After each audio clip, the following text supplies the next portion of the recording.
Sabahans may very well hold the key to the coming elections, but Sabah's political environment is quite different from Peninsula Malaysia, with local parties sprouting. Among the main local opposition parties who are not part of Pakatan are SAPP and STAR.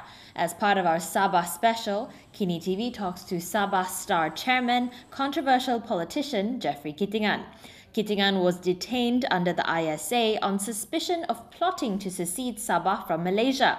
He has also switched parties multiple times. His past memberships include PBS, PBRS, AKAR, UPCO, and PKR. His current party, STAR, is calling for greater autonomy for Sabah. Dr. Jeffrey, thank you for joining us today. Now, do you think the Malaysian constitution has been justly applied to Sabah? We have been cheated. We have been manipulated.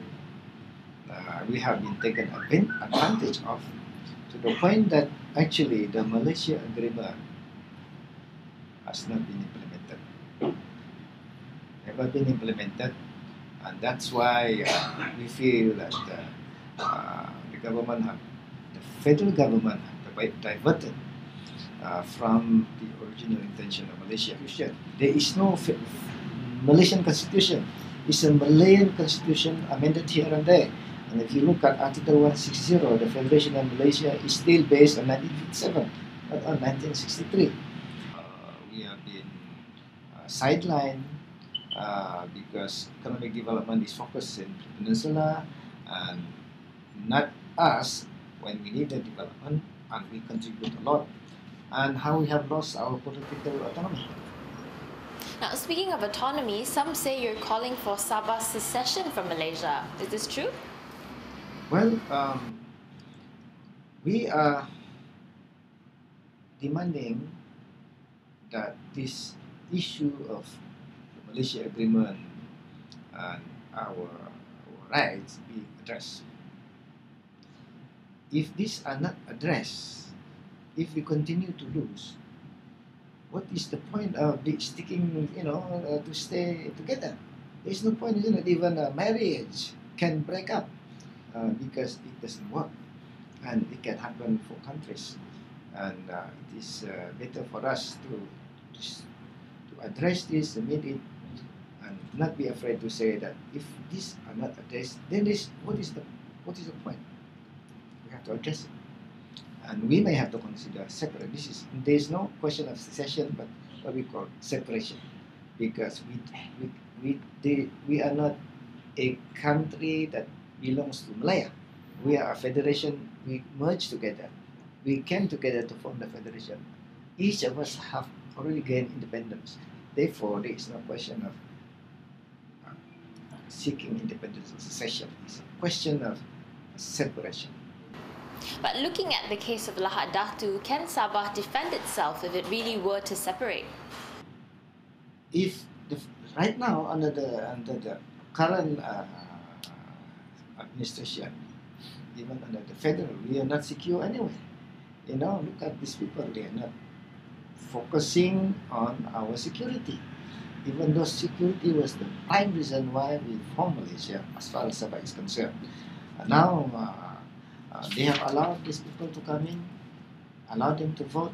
They have become a security threat itself by the very act of allowing them in. Now, you see, physically they have intruded in our territory, and instead of addressing it the way we should address as a nation, talking to these people, and therefore, to me, it's a question of security. If STAR comes to power, we want to establish our own homeland state security. Now, STAR is planning to stand in some areas where Pakatan candidates will also be standing. Don't you think a multi-cornered fight will ultimately work to Barisan Nasional's benefit? You see, one-to-one fight may be ideal in an ideal setting. More than 40 where of a minute. You have a homogeneous voting situation. But there are areas where you can't have advantage of a one-to-one when there are several groups of voters who are inclined to be different. We are contesting in areas where we feel we can win, and we are not doing too much. But at the same time, you must also remember STAR is 1 year old. When PBS came to power, it was only 1 week old. Has Sabah gained bargaining power since the previous general elections? After 2008, this situation has changed because the monopoly power of UMNO Malaysia National has been split into two. Now the 165 seats are divided 50-50, meaning that they now need Sabah and Sarawak to form the federal government, unlike before 2008, whereby they don't need even Sabah and Sarawak for them to form the federal government. That's why they can bully us, but not this time around, because Sabah and Sarawak holds a trump card. If Sabah and Sarawak are united, we become the kingmaker who becomes the federal government, and this is the bargaining chip that we have to use in order to talk to them and rectify the situation. Thank you, Dr. Jeffrey. Thanks for joining us.